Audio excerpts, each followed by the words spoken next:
오늘 우리가 읽은 요한일서 2장 7절에서 11절까지 있는 본문 말씀을 보시면 두 가지의 계명에 대해서 언급을 하고 있습니다. 그 첫 번째 계명이라고 하는 것은 옛 계명이라고 하는 표현이 등장을 하고요. 그리고 또 한 가지의 계명의 이름을 이제 새 계명이라고 하는 단어로 사용을 하고 있습니다. 여러분, 여기에 말씀 보시게 되면 내가 새 계명을 너에게 쓰는 것이 아니고 원래 처음부터 너희가 가진 그 옛 계명을 지금 말하고 있다, 이렇게 말씀하십니다. 이 말씀을 해석을 하자면 사도 요한께서 지금 언급하시려고 하시는 그 새 계명이라고 하는 것이 원래 없던 것에서 뿅 하고 튀어나오는 새삼스러운 어떤 그런 것이 아니고 원래 우리가 알고 있었던 그 옛 계명, 바로 그들의 모습을 지금 너희들에게 다시 내가 소개하는 것이다, 이렇게 지금 말씀을 하고 있습니다. 그래서 이 옛 계명과 새 계명을 중심으로 해서 어떻게 우리가 서로 사랑하는지에 대한 그 방법을 가르쳐주고 계시는데요. 우리가 좀 디테일하게 오늘 이 옛 계명은 무엇인가, 그리고 새 계명이라고 했을 때 이 새 계명은 무엇인가라고 하는 그 차이점을, 미묘한 차이겠지만 그 내용을 좀 살펴보시면서 어떻게 사랑할 것인지에 대한 가르침을 함께 받으려고 합니다. 먼저 지금 사도 요한께서 옛 계명이라고 하시는 이 표현을 쓰셨는데, 이 옛 계명은 십계명을 의미합니다. 모세가 시내산에서 받은 계명이죠. 이 옛 계명인 십계명에 대해서 예수님께서도 복음서에서 언급하신 적이 있는데요. 어떤 한 율법사가 와서 예수님께 최고의 계명이 무엇입니까? 라는 질문을 했습니다. 그때 예수님께서 하신 말씀이 이제 그 옛 계명에 대한 주님의 해석이죠. 그 말씀이 마태복음 22장 35절에서 40절까지의 말씀으로 기록되어 있는데요. 우리 함께 성경을 찾아봤으면 좋겠습니다. 마태복음 22장 35절에서 40절까지의 말씀. 그 중에 한 율법사가 예수를 시험하여 묻되, 선생님, 율법 중에서 어느 계명이 크니까? 예수께서 이르시되, 내 마음을 다하고 목숨을 다하고 뜻을 다하여 주 너의 하나님을 사랑하라 하셨으니 이것이 크고 첫째 되는 계명이요 둘째도 그와 같으니 내 이웃을 내 자신같이 사랑하라 하셨으니 이 두 계명이 온 율법과 선지자의 강령이니라. 아멘. 이게 예수님의 해석 방법입니다. 40절에 보시게 되면 이 두 계명이 모든 율법, 모든 선지자가 말한 거다.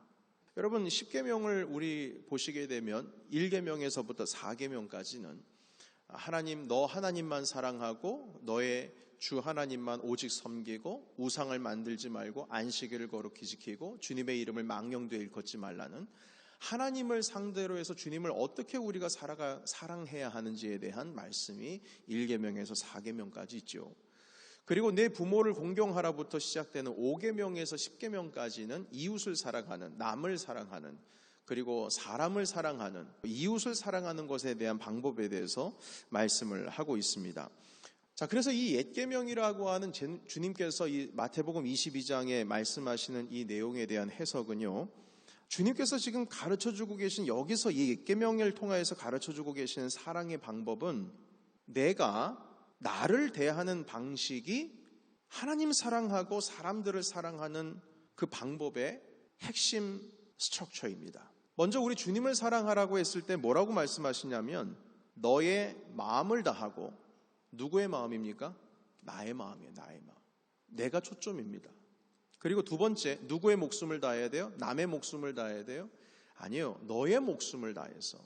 그리고 뜻을 다할 때도 자신의 뜻을 다하여서 주 너의 하나님을 사랑하라고 말씀하셨어요. 이 말씀은 내 온 마음이 들어가 있고요, 그 안에 내 모든 인격이 들어가 있고 내 마음이 들어가 있고 내 목숨이 들어가 있어요. 내 생명 다해서 주님 사랑하라는 말씀은 그만큼 너의 삶을 하나님 아버지를 사랑하는 데 연결되어 있다는 겁니다. 내가 내 목숨 얼마나 아끼겠어요? 내가 가지고 있는 뜻을 이루기 위해서 얼마나 노력합니까? 그걸 다 해서 주님 사랑하는 거예요. 그러니까 나라고 하는 이것이, 나를 대하는 방식이 하나님을 대하는 방식과 좀 연결이 되어 있습니다. 뿐만 아닙니다. 이웃을 사랑할 때도 뭐라고 말씀하시냐면 39절에 우리 같이 다시 한번 읽어볼까요? 39절입니다. 자, 시작. 둘째도 그와 같으니 내 이웃을 내 자신같이 사랑하라. 이것도요, 이웃사랑도요, 나 자신을 사랑하는 것 같이 사랑하라 이렇게 말씀하셨어요. 기준이, 그 사랑하는 방법이 나입니다. 여러분, 저는 이 나를 사랑하는 것 같이 이웃을 사랑하는 것이 무엇일까 좀 생각을 해봤어요. 그리고 그 사랑하는 방법에 있어서 풀어가기 위해서 단어 하나를 제가 선택을 했는데요, 존중이라고 하는 단어로 좀 풀어보고자 합니다.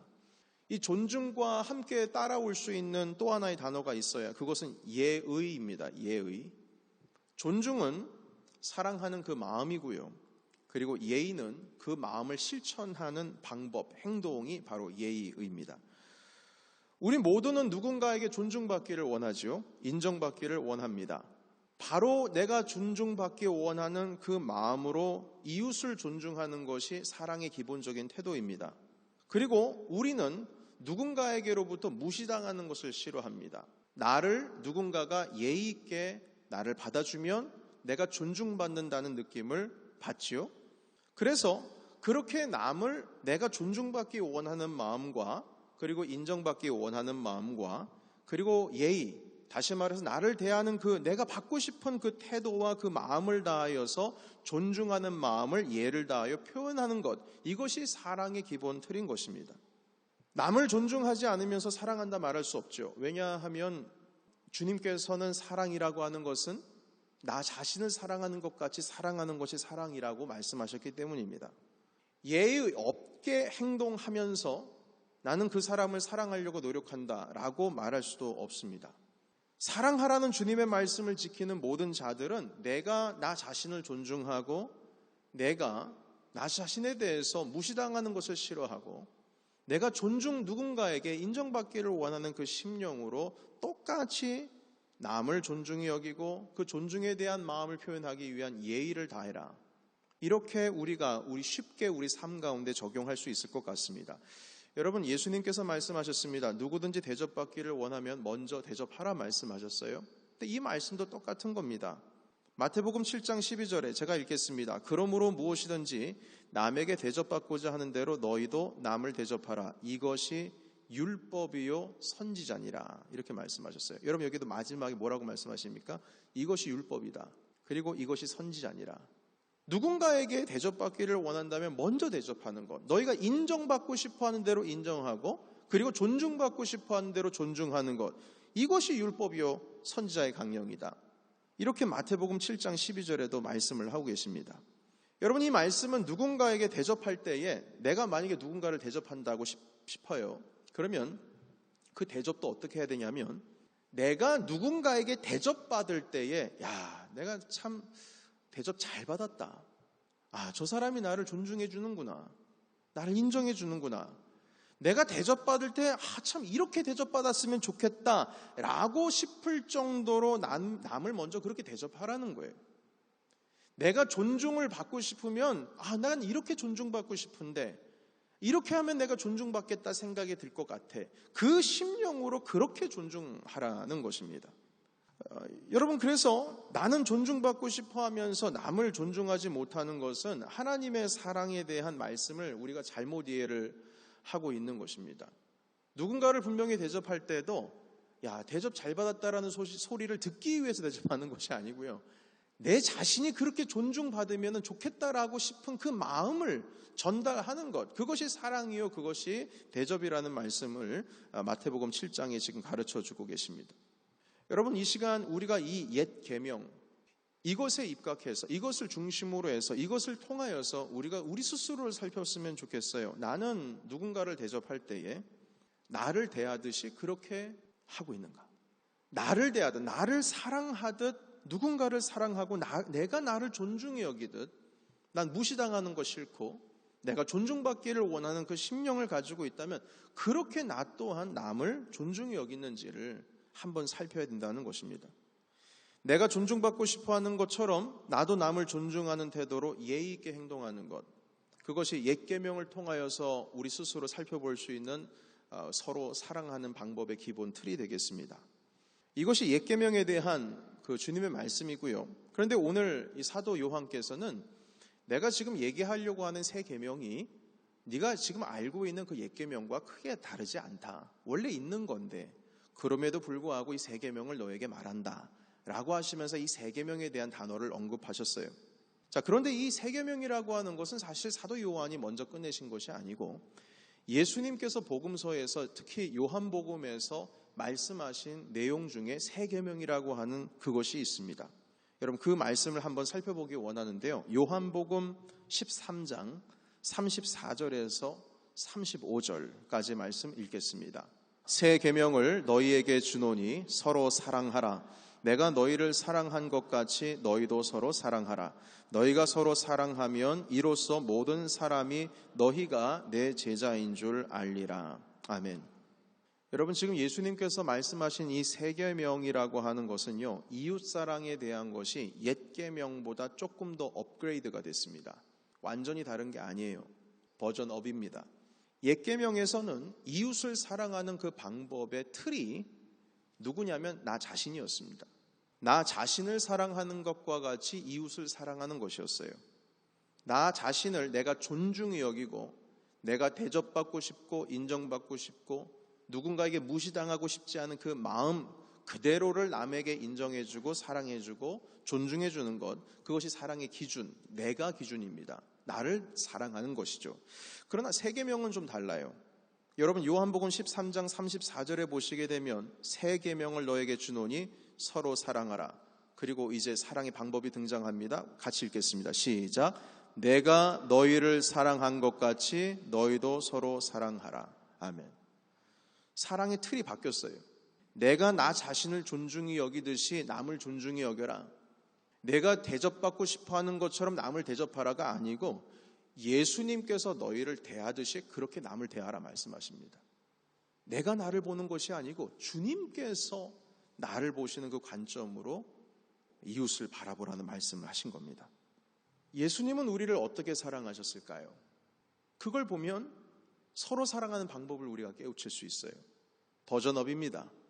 예수님께서는 이 땅에 오셨을 때에 우리의 죄라고 하는 문제를 해결하시기 위해서 십자가에 돌아가셨다라고 말하기보다는 우리를 너무나 사랑하시고 우리의 존재를 귀하게 여기셨기 때문에, 그리고 우리의 존재를 사랑하셨기 때문에 십자가에 돌아가신 겁니다. 조금 어렵죠? 다시 한번 말씀드립니다. 죄라고 하는 문제를 일로서 해결하시기 위해서 십자가에 돌아가신 것이 아니고 우리의 존재를 너무나 귀하게 여긴 나머지 십자가에 자기의 몸을 던졌던 것입니다. 조금 더 쉽게 의미를 나눠보겠습니다. 제가 결혼기념일을 맞이했다고 한번 상상을 했으면 좋겠어요. 제가 꽃다발을 아주 비싼 꽃다발을 고급스럽게 꾸며서 제 아내에게 결혼기념일 날에 선물을 했습니다. 그러자 제 아내가 묻습니다. 여보, 아니 어떻게 이렇게 비싸게 꽃을 예쁘게 사왔어요? 너무 비싼 거 아니에요? 그러자 제가 한마디 합니다. 남편이라는 의무 때문에 그런 거야. 여러분, 제가요 이 말을 하는 순간 그 상황은 이미 종료된 거예요. 끝난 거예요. 제가 해야 할 말은 이것이었습니다. 당신 너무나 사랑하고 우리 함께 부부가 된 것을 기뻐하기 위해서 이것도 부족하지. 이게 제가 해야 할 말 아니에요? 다시 적용하겠습니다. 예수님께서 우리를 위하여 십자가에 돌아가셨다라고 하는 것은 죄라고 하는 문제를 해결하기 위해서 의무적으로 십자가에 돌아가신 것이 아니고 우리를 너무나 사랑하셔서 돌아가신 겁니다. 제가 그 결혼기념일이라고 하는 것을 남편으로서 해결하기 위해서 그 상황을 그래서 셀레브레이션을 해야 되니까 그래서 꽃다발을 갖다 드린 것이 아닌 것처럼 우리의 죄라고 하는 것을 해결하기 위해서 오셨다라기보다는 우리를 너무나 사랑하신 나머지 당신의 몸을 십자가에 내어줘도 아깝지 않았다라고 하시는 말씀인 것입니다. 다시 말해서 문제에 집중하지 않으시고 문제가 중요한 것이 아니고요. 우리를 귀하게 여기시는 우리의 존재가 더 귀하게 여기셨기 때문에 주님께서는 십자가를 지신 겁니다. 이번 청년부 수련회에 제가 참석하면서 저는 강연자로 참석을 한 것이 아니고 그 모임을 이끌고 소그룹을 인도하고 그리고 영적으로 그 청년들을 기도회를 인도하고 마지막에 하나님 아버지 앞에 나아갈 수 있는 어떤 스피리추얼 리더가 되기 위해서 이 수련회에 참석을 했습니다. 그래서 강사 목사님의 강연을 듣고 여러 가지 피드백을 서로 주고받고 하는 가운데에 제가 얻은 것이 참 많이 있었어요. 그래서 그 수련회가 다 끝나고 나서 제 머리 가운데에 딱 남아있는 문장 하나가 있습니다. 그것은 문제보다 존재다. 그 문장 하나였어요. 여러분, 예수님께서는 그렇게 우리를 대하셨어요.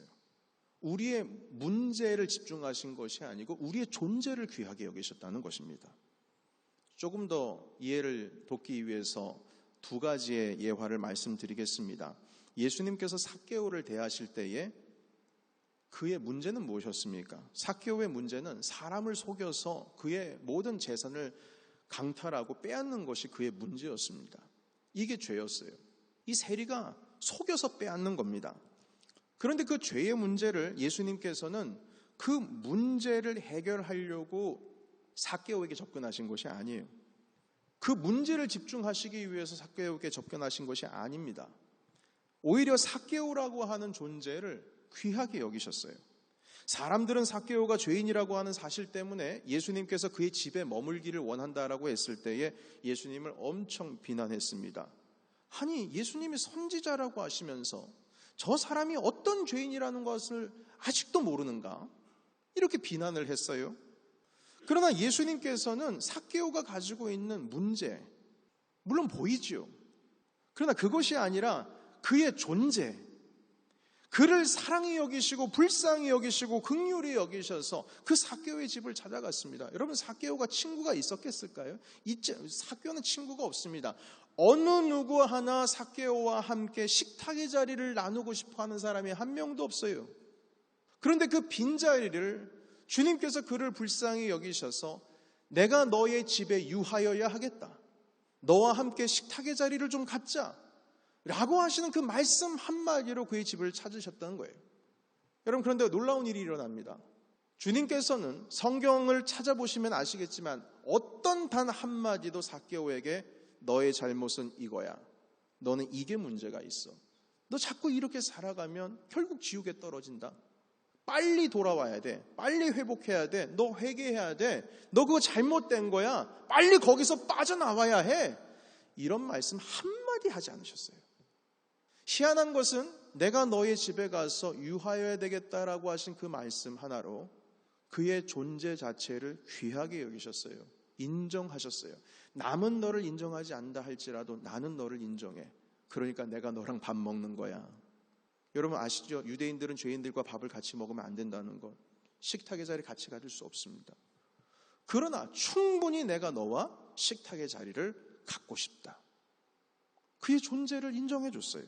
그러자 놀라운 일이 일어납니다. 내 가지고 있는 거 다 팔아서 가난한 자들에게 나눠줄 것이요. 그리고 혹여나 내가 빼앗은 것이 있으면, 속여서 빼앗을 것이 있으면 4배나 갚겠다라고 그렇게 예수님께 고백합니다. 그러자 주님께서 말씀하시죠. 이 집에 구원이 임했다 말씀하십니다. 예수님께서는 문제에 집중하지 않으셨어요. 그의 존재를 귀하게 여겼던 것입니다. 또 한 가지가 있습니다. 죄 많은 여인, 음란한 여인이 사람들에게 붙들려 왔습니다. 예수님 앞에 엎드려졌죠. 사람들은 문제를 찾아냈습니다. 너의 문제는 음란한 일을 행한 거야. 예수님 어떻게 할까요? 모세의 율법에 의하면 이 여자는 이런 문제가 있기 때문에 돌로 쳐 죽임을 당해야 합니다. 그런데 당신은 어떻게 판단합니까? 라고 물었습니다. 그러자 예수님께서는 땅바닥에 글씨를 쓰시고 여기서 죄 없는 자가 돌로 치라고 하셨어요. 여러분 물론 예수님께서 그 상황을 모면하신 참 대면하시는 여유 있는 그 태도가 참 본받을 만하지만 우리는 거기에 지금 집중하려고 하는 것이 아니고요.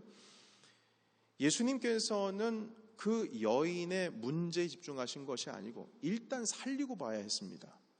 그녀가 너무나 존귀했기 때문이죠.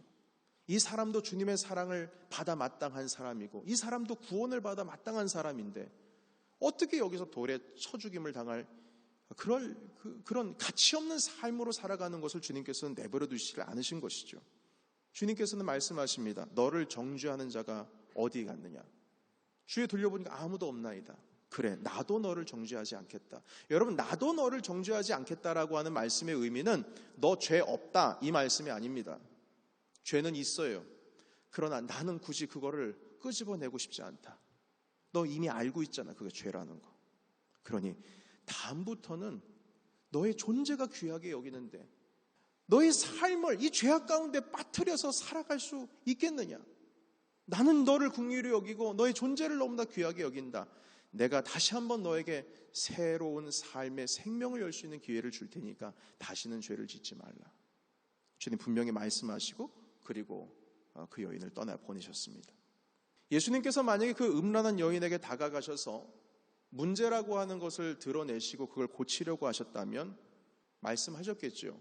지금 이 순간부터 당장 회개하지 아니하면 너 돌에 맞아 죽을 거야. 지옥에 들어가겠지? 지금 당장 여기서 잘못했다고 그래. 그러면 용서해 줄게. 이렇게 말씀하실 수 있겠죠. 그러나 주님께서는 그 여인의 존재가 더 중요하게 여겼습니다. 물론 죄가 문제지요. 그러나 아까도 말씀을 드렸듯이 예수님께서 우리의 죄를 구원하시기 위해서 이 땅 가운데 오셨지만 그 죄라고 하는 것을 해결하기 위해서 의무적으로 오신 것이 아니고 우리를 너무나 존귀히 여기고 긍휼히 여기신 나머지 사랑하신 나머지 십자가에 돌아가셨습니다. 마찬가지로 주님께서는 그 여인을 그렇게 대하시고 또한 우리를 그렇게 대해 주시고 계십니다. 여러분, 그렇게 우리 주님께서는 우리를 사랑하셨어요. 오늘도 만약에 주님께서 여러분들의 문제를 가지고 잣대를 딱 가지고 오셔서 네 문제는 이거야, 너의 문제는 이거야, 너 이러고 살 수 있겠어? 라고 만약에 잣대를 들어대시면 우리 중에 살아남을 사람 한 명도 없습니다. 주님께서는 우리를 귀하게 여기심으로 인해서 우리가 아직 죄인 되었을 때에 그의 십자가에 당신의 몸을 버리신 것입니다. 여러분, 그래서 우리가 형제자매를 사랑할 때에 예수님께서 이렇게 우리를 사랑하셨듯이 사랑해야 합니다. 그 핵심은 문제가 아니라 그 존재를 귀하게 먼저 여겨야 된다는 것이죠. 문제에 집중을 하다 보면 사랑 절대 못합니다. 결코 사랑을 할 수가 없어요. 여러분, 우리가 얼마나 나약한 존재입니까? 여전히 실수합니다. 예수님께서 우리를 보실 때도 마찬가지입니다. 우리의 문제에 주님께서 집중하시다 보면 이렇게 생각하실 수 있어요. 아니, 이런 놈들 내가 구원해줘봐야 무슨 소용이 있을까? 또 죄 지을 걸. 또 내일이면 죄를 지을 게 뻔한데 내가 이들을 구원해줘야 무슨 소용이 있겠는가? 이렇게 생각할 수 있을 것 같습니다. 그러나 주님께서는 이 죄라고 하는 문제에 집중하기보다는 우리의 존재가 너무나 귀하기 때문에 우리 여전히 오늘도 무너지고 내일도 무너질 것이며 오늘 주님 앞에 돌아간다고 할지라도 또 주님을 멀리할 수밖에 없는 그러한 가능성이 있는 사람들임에도 불구하고 오늘도 우리를 위해서 십자가 위에서 못 박히신 손을 우리에게 오늘도 내밀고 계시는 겁니다. 돌아오라, 돌아오라. 사랑하는 성도 여러분, 우리가 공동체 생활을 하다 보면 가정에서나 교회에서나 일터에서나 갈등이 일어나면 항상 이 갈등의 핵심은 문제, 일에 대한 거예요. 문제에 대한 겁니다. 그래서 이 문제, 일어난 일들을 해결하려다 보니까 존재가 무너져요. 그 사람의 존재의 귀한 거를 모릅니다. 관계가 무너집니다. 문제에 집중하면 우리 사랑 못해요. 존재의 귀함을 먼저 알아야 됩니다. 그것이 예수님께서 우리를 사랑하신 것처럼 우리도 서로 사랑해야 한다는 새 계명을 지키는 것입니다. 가정에서도 마찬가지입니다. 자녀에 대한 것, 부부에 대한 것도 마찬가지죠. 여러분, 자녀, 이제 제 아이가 이제 사춘기를 겪고 있지 않습니까? 여러분들은 어떻게 생각하실지 모르겠지만 저의 기준에서는 난리도 아니에요. 난리도 아니에요. 벌써 지금 땀이 흐르고 있습니다. 제가 습관적으로 나오는 단어가 문장이 이러고요. 이거 하면 안 돼, 저거 하면 안 돼, 또 그거 하니, 왜 그러니? 자꾸 지적하거든요. 그런데 지적하다 보니까요, 어떤 일들이 일어나냐면 제 아이와 제가 정서적으로 멀어지고 있더라고요. 그건 뭐죠? 그거는 서로의 존재의 귀함을 잊어가고 있는 거예요. 잃어버리고 있는 거예요. 여전히 제 아이는 저에게 귀한 존재죠. 여전히 제 아이에게 저는 귀한 존재입니다. 그런데 정서적으로 멀어지고 있어요. 서로 귀한 걸 모릅니다. 그러다 보니까 입에서 험한 말이 나가기도 하죠. 사랑은 문제보다 존재입니다. 문제를 지적하는 것보다는 그 존재의 귀함을 그 상대방이 느껴야 돼요. 그걸 느낄 때에 그 문제에 대한 방법, 그 실마리도 열릴 수가 있을 거예요. 저는 지금 그걸 찾아가고 있습니다. 부부와의 관계에 있어서도 마찬가지인 것 같아요. 싸우죠. 서로 성격도 맞지 않고 또 삶을 대하는 태도들이 다르니까 좀 이견이 발생할 수가 있고 서로 그렇습니다. 그러나 당신의 문제는 이거야. 당신의 문제는 이거야. 그것이 아니고 그의 존재를 먼저 인정해 보십시오. 얼마나 귀한 존재인지, 우리 가정에서 이 존재가 얼마나 귀한지를 먼저 그 존재라고 하는 것을 귀하게 여길 때, 사랑할 때에 그를 대하는 방식과 태도가 다 달라질 거예요. 왜냐하면 예수님께서 그렇게 우리를 사랑하셨거든요. 교회 공동체 안에서도 마찬가지입니다. 일을 하다 보면 서로 부딪힙니다. 갈등이 있을 수가 있어요. 예, 당연히 그렇죠. 당연히 그렇죠. 서로가 다른 환경에서 자라고 서로 다른 것에 대한 가치를 두고 있는 자들이 모였으니 얼마나 갈등이 많겠습니까? 그러나 그 문제에 집중을 하다 보면요, 서로의 존재의 귀함을 다 잊어먹어요. 예수님께서 그 존재를 위해서 핏값을 치르셨거든요. 주님께서 귀하다고 여기시거든요. 그런데 우리는 그 귀한 것을 모르고 문제에만 집중하다 보니까 그 존재를 오히려 가치 없게 생각을 하고 있다는 겁니다. 주님께서 그 사람을 위해서 돌아가셨어요.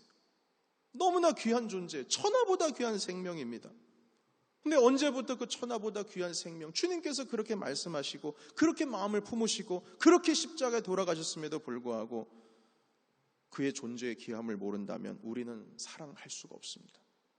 그리고 갈등을 이겨낼 수 있는 힘도 우리는 갖지 못할 것입니다. 말씀 정리하겠습니다. 오늘 우리는 서로 사랑하는 법에 대해서 배웠습니다. 옛 계명에 의하면 나 자신을 존중히 여기는 것처럼 남을 존중히 여겨야 된다. 대접받고 싶어 하는 대로 그렇게 대접해야 된다. 말씀하셨습니다. 이 존중에는 예의라고 하는 것이 따라옵니다. 새 계명은 그 옛 계명에 대한 업그레이드입니다. 주님께서 나를 사랑하시듯이 나도 이웃의 존귀함을 먼저 알아야 된다는 것이죠. 오늘 이 두 가지의 옛 계명, 새 계명 서로 다른 것이 아닙니다. 똑같이 이웃을 사랑하라 하신 이 말씀을 붙들고 가장 먼저 시작하십시오. 여러분들 자신 스스로를 존중히 여기고 사랑을 하시는 것처럼, 그렇게 대접받고 싶어 하시는 것처럼 남을 사랑하시고, 조금 더 나아가서는 예수 그리스도께서 우리의 존귀함을 귀하게 여기셨던 것처럼, 우리의 존재를 귀하게 여기셨던 것처럼 우리 이웃의 존재를 가장 먼저 귀하게 여기심으로 주님께서 우리를 사랑하신 그 사랑이 우리 교회와 여러분들의 가정 가운데 풍성하시기를 예수님의 이름으로 축원합니다.